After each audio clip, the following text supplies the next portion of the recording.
जय हिंद दोस्तों, the vision पर आपका स्वागत है। आज हम लोग सरदारी आंदोलन से संबंधित सभी महत्वपूर्ण प्रश्न को पढ़ेंगे। तो चलिए क्लास की ओर। सरदारी आंदोलन क्वेश्चन नंबर 1, इनमें से किस आंदोलन को मुल्की या मिल्की का आंदोलन भी कहा जाता है? इसका सही आंसर ऑप्शन नंबर सी, सरदारी आंदोलन।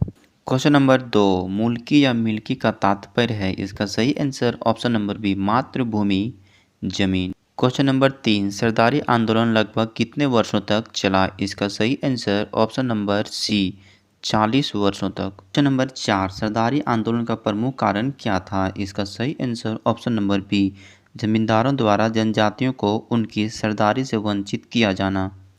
क्वेश्चन नंबर 5, सरदारी आंदोलन किया गया मुख्यतः? इसका सही आंसर ऑप्शन नंबर ए, कोल सरदारों के द्वारा। क्वेश्चन नंबर 6, सरदारी आंदोलन को किस अन्य जनजाति का भी समर्थन प्राप्त था? इसका सही आंसर ऑप्शन नंबर सी, दोनों, मुंडा और उराव। क्वेश्चन नंबर 7, सरदारी आंदोलन को इसके उद्देश्यों के आधार पर कितने चरणों में विभाजित किया जाता है? इसका सही answer option number B, 3। Question number 8, सरदारी आंदोलन का पहला चरण संचालित हुआ? इसका सही आंसर ऑप्शन नंबर बी, 1858 से 1881। क्वेश्चन नंबर 9, सरदारी आंदोलन के पहले चरण किस रूप में संचालित हुआ? इसका सही आंसर ऑप्शन नंबर ए, भूमि आंदोलन के रूप में। क्वेश्चन नंबर 10, सरदारी आंदोलन का दूसरा चरण संचालित हुआ? इसका सही आंसर ऑप्शन नंबर सी, 1881 से 1890 ईस्वी तक।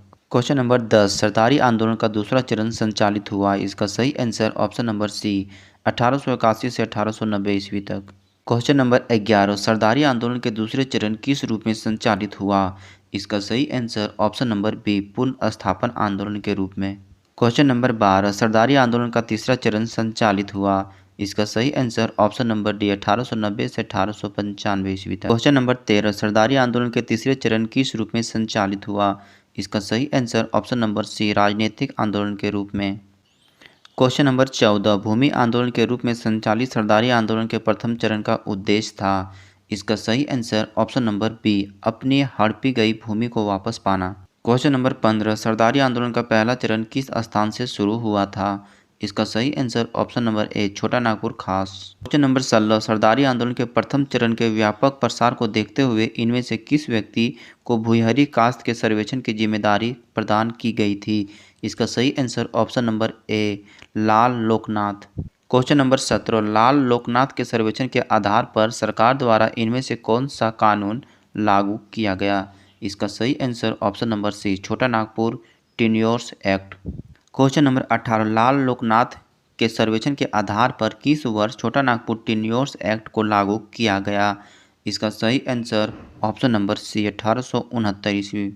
क्वेश्चन नंबर 19, 1869 ईस्वी में लागू किए गए छोटा नागपुर टेन्योर्स एक्ट में इनमें से कौन सा एक प्रमुख प्रावधान किया गया था?